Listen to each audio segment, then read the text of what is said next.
Baiklah, bismillahirrahmanirrahim. Assalamualaikum warahmatullahi wabarakatuh.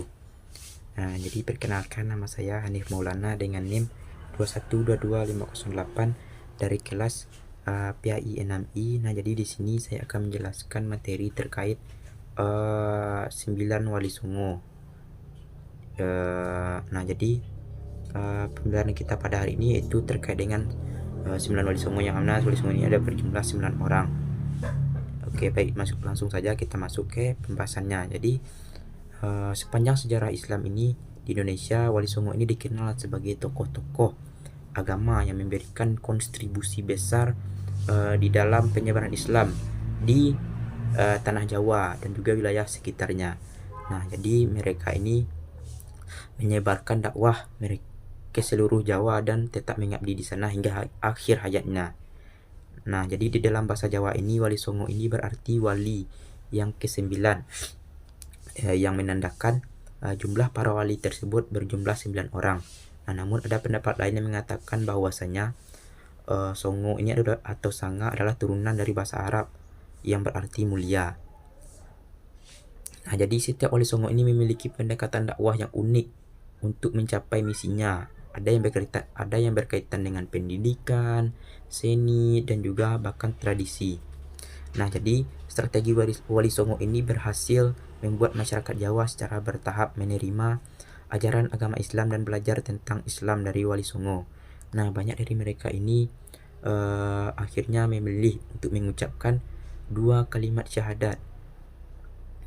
Nah, jadi langsung saja kita masuk ke pembahasan yang pertama. Itu ada namanya Wali Songo yang pertama, itu ada namanya Sunan Gresik. Nah, jadi Sunan Gresik ini adalah nama aslinya Maulana Malik Ibrahim. Nah, tahun lahirnya ini tidak begitu diketahui, akan tetapi Sunan Gresik ini bermukim di Gresik untuk menyebarkan ajaran agama Islam hingga akhir hayatnya pada tanggal 12 Rabiul Awal bertepatan dengan tanggal 8 April 1419 Masehi dan dimakamkan di Desa Gapura, Kota Gresik. Nah, jadi ia ini adalah seorang ahli tata negara yang menjadi penasihat raja, guru, dan juga para guru-guru dan juga dermawan terhadap fakir miskin. Nah, Sunan Gresik ini dianggap sebagai penyiar Islam pertama di tanah Jawa sehingga dianggap sebagai ayahnya dari Wali Songo. Nah, jadi berdasarkan silsilahnya tersebut, Sunan Gresik ini merupakan keturunan ke-22 dari Nabi Muhammad SAW melalui Siti Fatimah yang menikah dengan Ali bin Abi Thalib. Nah, Sunan Gresik ini merupakan bapak dari Sunan Ampel, dan itu juga beliau merupakan kakek dari Sunan Bonang dan Sunan Raja. Nah, yang kedua itu ada namanya Sunan Ampel. Sunan Ampel ini nama aslinya itu adalah Raden Rahmat yang lahir di Vietnam. Nah, ia ini adalah seorang putra dari cucu Raja Champa.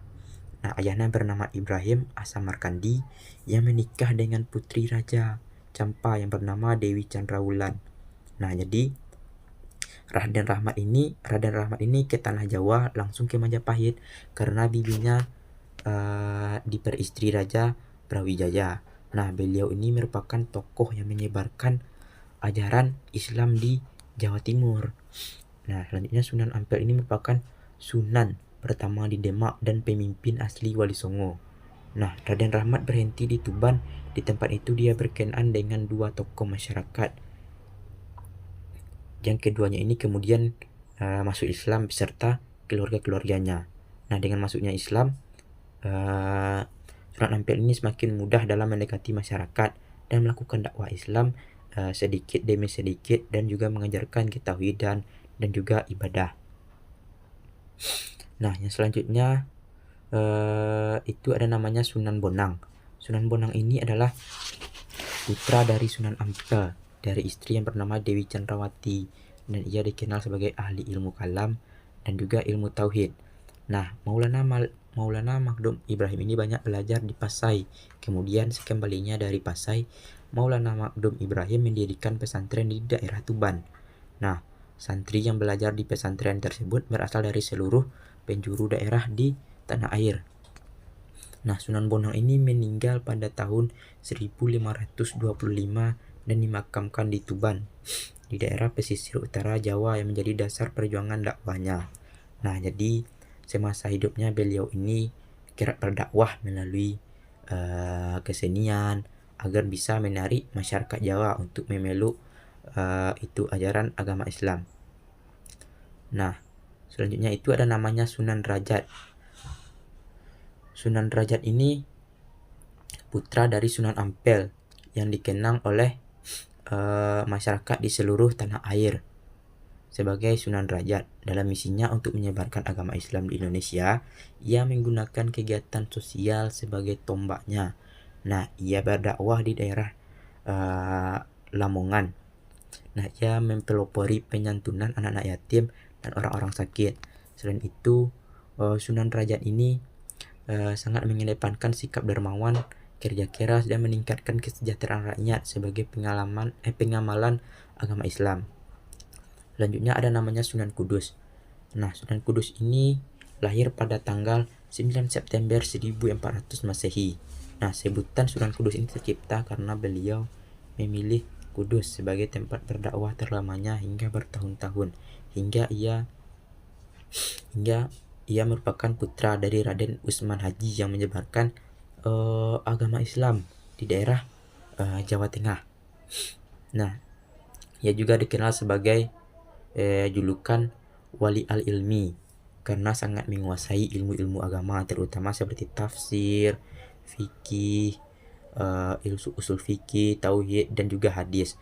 Nah, jadi Sunan Kudus ini memiliki toleransi antar agama yang sangat tinggi. Dengan begitu, cara berdakwahnya ini adalah dengan mendekatkan agama Hindu Buddha ke agama Islam.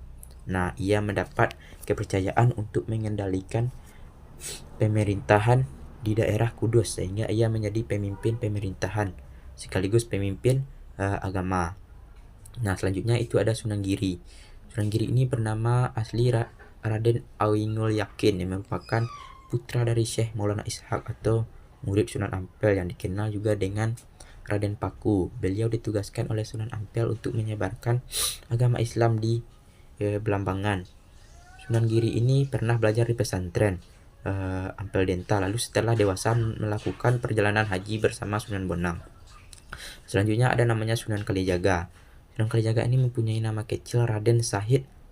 Beliau juga dijuluki Syekh Malaya dan ia adalah anak dari Adipati Tuban bernama Temenggung Wilatika atau Raden Sahur. Nah, jadi agama Islam ini ia pelajari dari Sunan Bonang.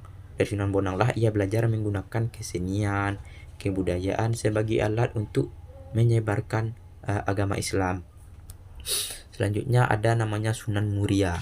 Sunan Muria ini adalah anak dari Sunan Kalijaga dengan Dewi Saroh yang namanya Muria diperkirakan oleh masyarakat sekitar kota Kudus berasal dari nama gunung yakni Gunung Muria. Gunung Muria itulah tempat di mana kini Sunan Muria dimakamkan.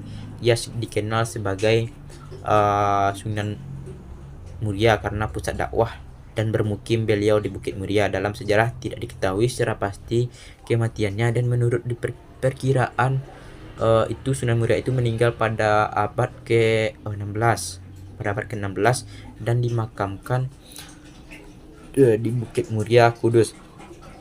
Selanjutnya yang terakhir ada namanya Sunan Gunung Jati. Sunan Gunung Jati ini memiliki nama asli yaitu Syarif Hidayatullah. Beliau banyak memberikan kontribusi. Jadi beliau ini banyak memberikan kontribusi dalam menyebarkan agama Islam di daerah Jawa Barat. Nah, Syarif Hidayatullah ini dikenal sebagai pendiri Kesultanan Cirebon dan juga Banten. Sunan Gunung Jati berasal dari Pasai. Sunan Gunung Jati ini adalah pendiri dinasti Kesultanan Banten yang dimulai dengan putranya Sultan Maulana Hasanuddin pada tahun 1527.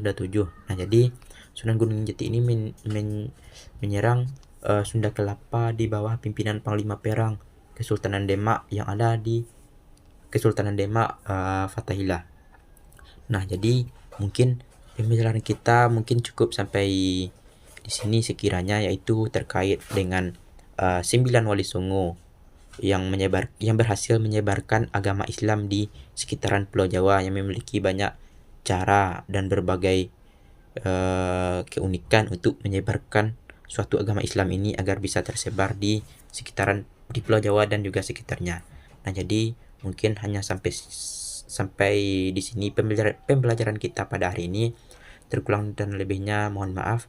Terima kasih. Assalamualaikum warahmatullahi wabarakatuh.